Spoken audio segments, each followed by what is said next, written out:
Saturday, November 29th, 2003.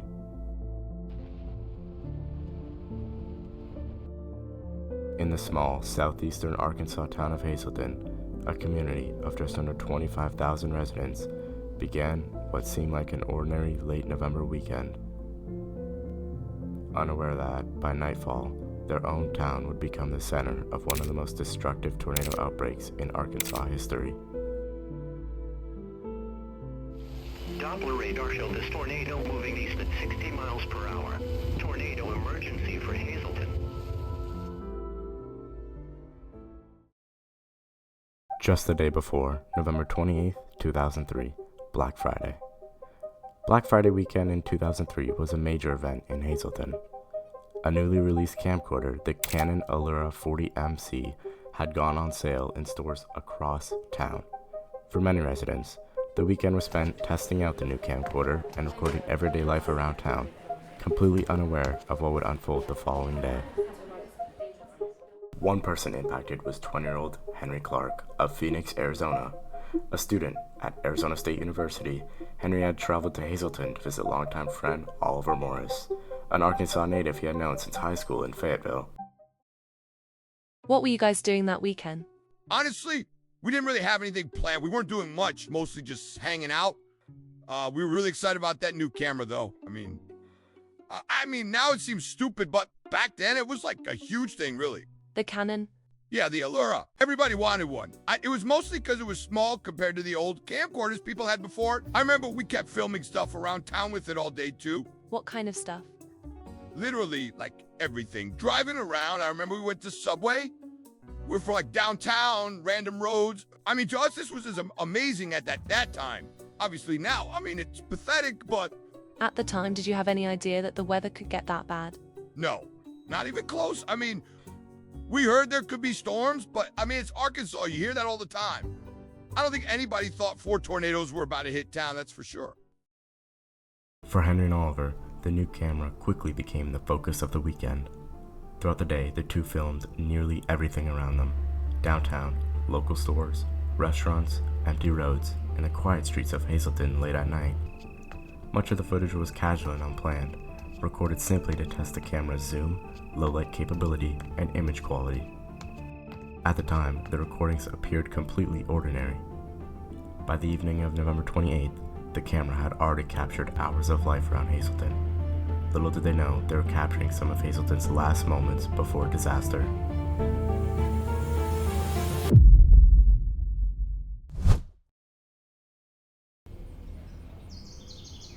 It's now Saturday, November 29th, 2003. The morning began quietly across southeastern Arkansas. Stores reopened early, traffic steadily moved through downtown, and residents across town carried on with what appeared to be an ordinary late November Saturday.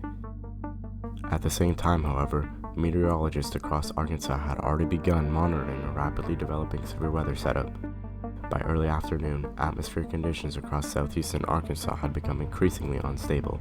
Temperatures climbed well into the 80s while moisture from the Gulf pushed dew points near 70 degrees unusually late into the season. Combined with extreme atmospheric instability and strengthening wind shear, the environment had become highly supportive of tornadic supercells. There is potential for a few severe thunderstorms later this afternoon across southeastern Arkansas. Damaging winds, large hail, and possibly a few isolated strong tornadoes cannot be ruled out.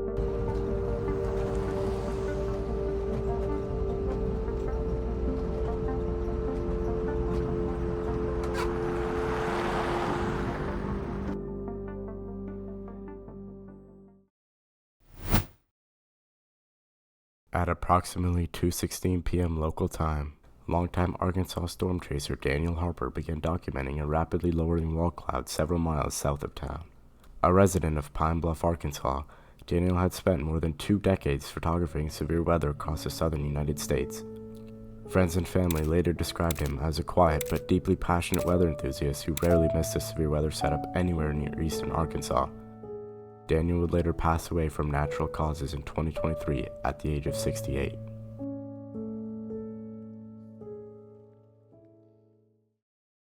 Daniel ended up being responsible for recording much of the surviving footage from the first tornado of the outbreak. Initially, Daniel believed the storm would remain mostly rural. What is this guy doing? Get out from under the overpass. It's not safe. Within minutes, the circulation began strengthening. At 2:19 p.m. local time, the first tornado of the outbreak officially touched down. The tornado developed over open farmland south of Hazelton and immediately began damaging trees and power lines along its path. Although the tornado remained relatively small compared to the storms that would later impact Hazelton, radar velocity at the time indicated strong rotation. Local television stations across southeastern Arkansas began interrupting regular programming with severe weather coverage. We are tracking a confirmed tornado on the ground right now south of Hazelton, moving north-northeast at approximately 35 miles per hour. This is the weather camera and it's very windy outside, as you can see. If you are anywhere in Hazelton or the surrounding area, you should be prepared to take shelter immediately. National Weather Service officials would later classify the tornado as an F1, with estimated winds approaching 105 miles per hour. As the storm approached the southern edge of town, several residents began to notice and started to film, including Oliver.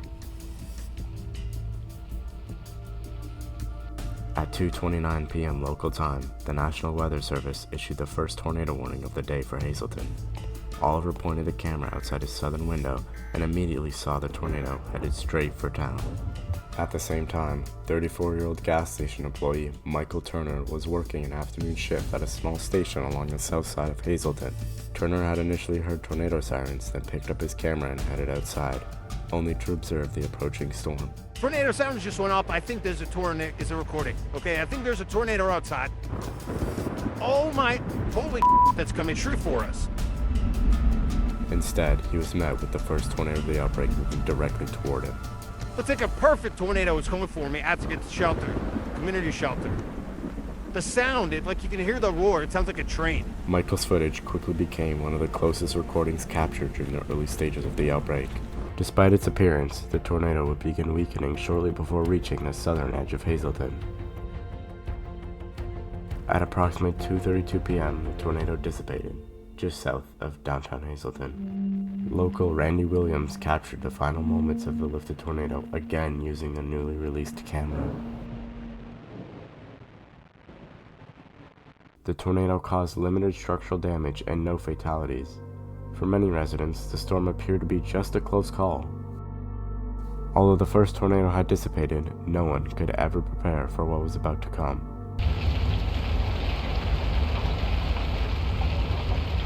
The first tornado had only been the beginning. At 3:55 p.m. Central Time, another supercell had developed near Hazelton. At first, meteorologists believed they were tracking a single tornado-producing storm, but shortly after 4:13 p.m., radar began indicating something rare. Two separate hooks and two separate areas of rotation had developed side by side. Both were moving north towards Hazelton. The same local weather station interrupted regular programming once again. This would be one of the scariest tornado broadcast footage ever. Let's go back over to live radar because this situation has changed significantly over the last few minutes.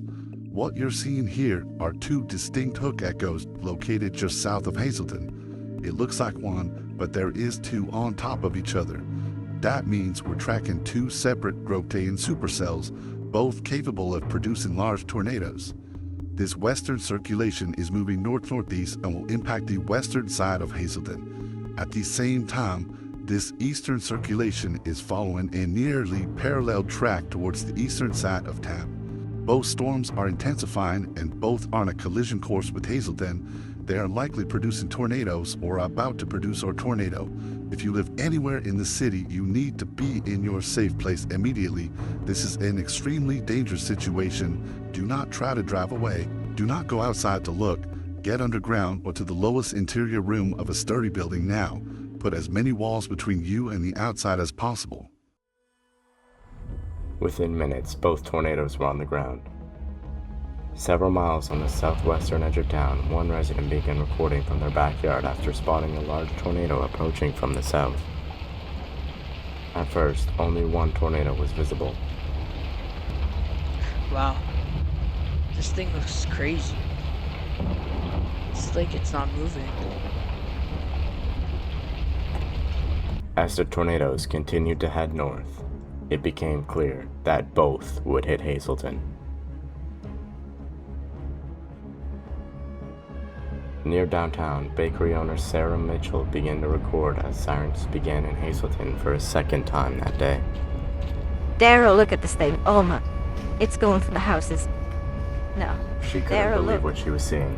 For a second, she captured two huge tornadoes hitting town at the same time.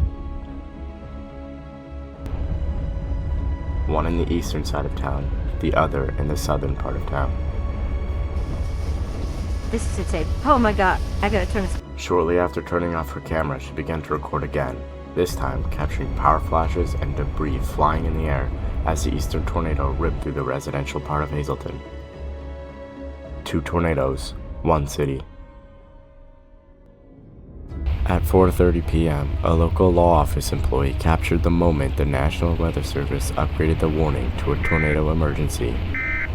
Tornado emergency for Hazelton. This is an extremely dangerous tornado with complete devastation likely. You could be killed, if not underground, or in a tornado shelter. Do not delay. Seek shelter now. I beg you, if you are anywhere inside Hazelton city limits or in the path of this tornado, you need to be underground or in an interior room immediately. Please take shelter. At the same time, local resident David Reynolds was driving home from work, unaware of how quickly the situation was deteriorating. He originally saw the first tornado in the northeastern part of town. As he drove in the other direction in an attempt to get away, he got a glimpse of the second giant tornado ripping through the west side of town. Within moments, he found himself trapped between both tornadoes. God bless America, there's 2. Holy sh**. I gotta get in this building. I'm getting this on film too. David and Sarah's footage would be the only recovered footage of the second wedge tornado.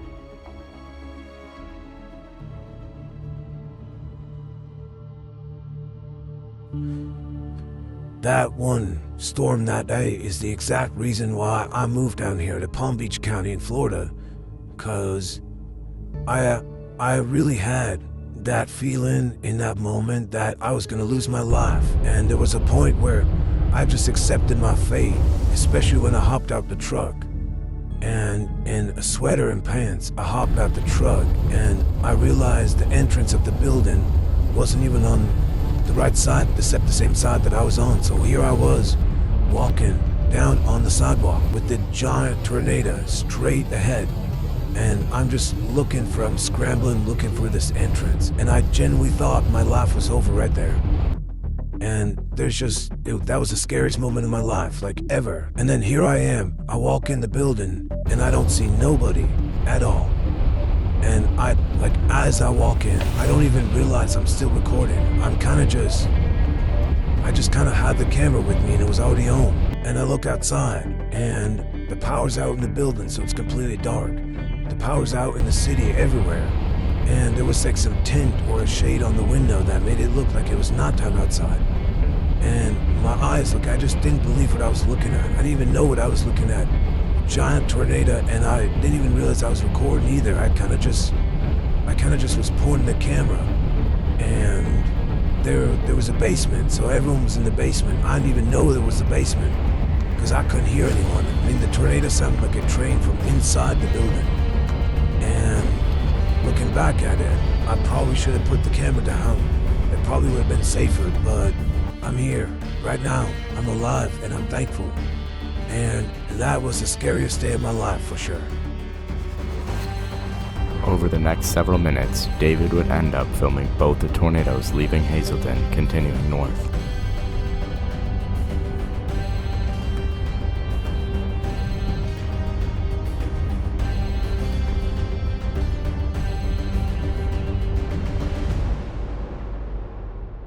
Around 4:45 p.m., both tornadoes had finally left town limits.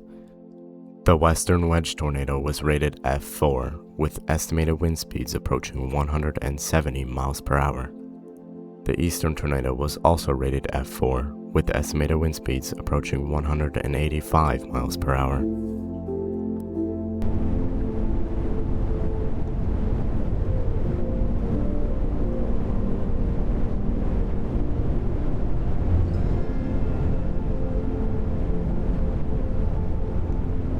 The few residents fortunate enough to be spared came up from their basements and captured the final moments of both tornadoes as they continued moving away from Hazelton.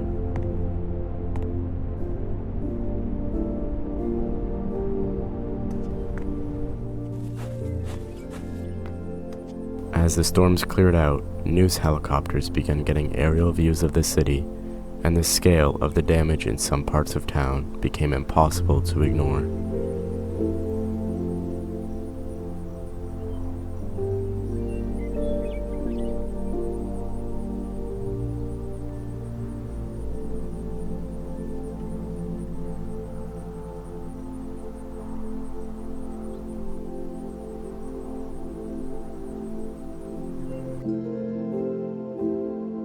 This is what remains of Oliver Morris's home.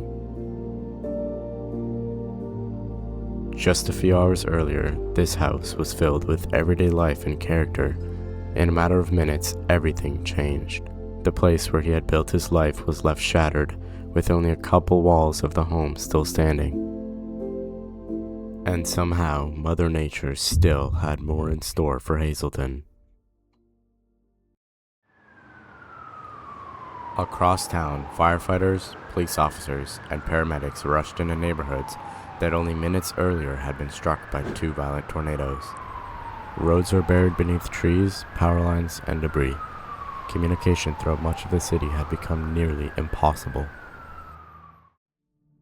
Shortly after 6:40 p.m., one storm began separating itself from the rest. On reflectivity, meteorologists observe an increasingly organized supercell developing a well-defined hook echo as it began to rotate and move northeast toward Hazelton. Within minutes, a well-defined hook echo with strong rotation developed on the storm's southern flank.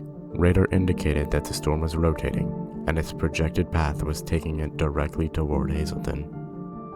By approximately 7:03 p.m., the circulation had tightened considerably. The storm was no longer simply showing signs of organization. A tornado was now developing beneath it. At 7:08 p.m., meteorologists received a new velocity scan and saw exactly what they had feared: a violent tornado barreling northeast toward Hazelton. And just like that, tornado sirens sounded across the city once again. The same city that had already survived 3 tornadoes now found itself directly in the path of another. For the third time that day, the people of Hazelton ran for shelter. Velocity radar revealed an exceptionally strong area of rotation on the southwest side of Hazelton, indicating that a violent tornado was moving through the city. 34-year-old resident Evan began to record from his living room window as the massive tornado slowly emerged through rain and blowing debris.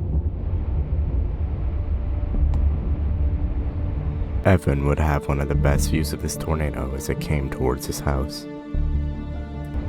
This is nuts. Wow, it's actually beautiful. Oh my gosh. I gotta get ready to take shelter here. Distracted for only a few seconds while preparing to take shelter, Evan raised the camera once more toward the window. What he captured next would become one of the closest recordings of the tornado's violent impact. His neighbor's home was ripped apart in a matter of seconds. Realizing the tornado was almost on top of him, he abandoned the recording and ran for the basement. The camera was never turned back on. Evan did survive with only minor injuries. Less than half a mile away, again, Michael Turner captured the tornado from the parking lot of the local gas station. He had just finished helping customers into a community tornado shelter when he looked back towards the south. Michael rushed back towards the shelter but stopped when he saw the tornado approaching. Then, directly in front of him, a 2-story home was struck. The house was torn apart within seconds. Its debris completely disappeared into the circulation. From just outside the entrance, he kept his camera focused on the tornado as it moved through the neighborhood. Despite the tornado passing only a few hundred feet away, Michael remained outside recording as it continued through the area.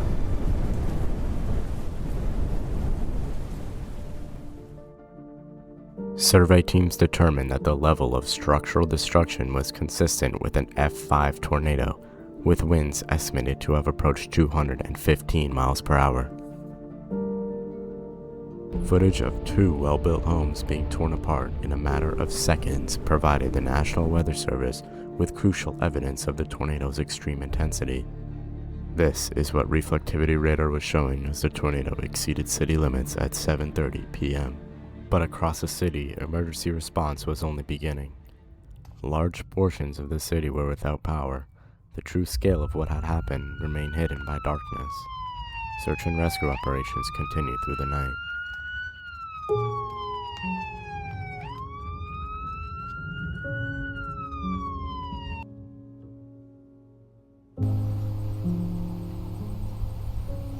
By sunrise, what darkness had hidden was finally visible. Across Hazelton, entire neighborhoods had been torn apart. Some homes had been heavily damaged, others were simply gone.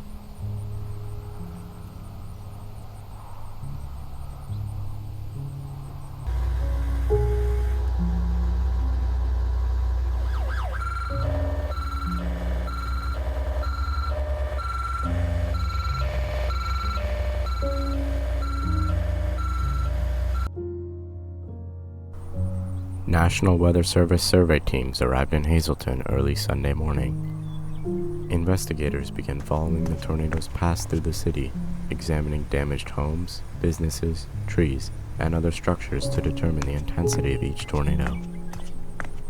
In several neighborhoods, the severity of the destruction immediately stood out. Large, well-built homes had been completely destroyed and trees had been stripped of their bark. The surveys were still far from complete, but officials already knew that Hazelton had experienced an exceptionally violent tornado outbreak.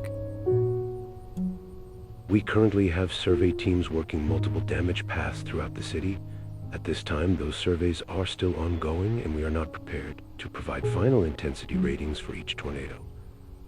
We are asking residents to remain out of the most heavily damaged neighborhoods unless they live there or are assisting emergency personnel. And we expect to provide additional information as soon as these surveys are completed. November 29th was remembered through damage surveys, weather reports, and photographs. But the cameras told a different story. They captured the moments before the sirens, the tornadoes approaching, the destruction as it happened, and the silence that followed. Years later, those recordings became more than home videos. They became a window into what it was like to be in Hazelton that day. A disaster witnessed, one recording at a time.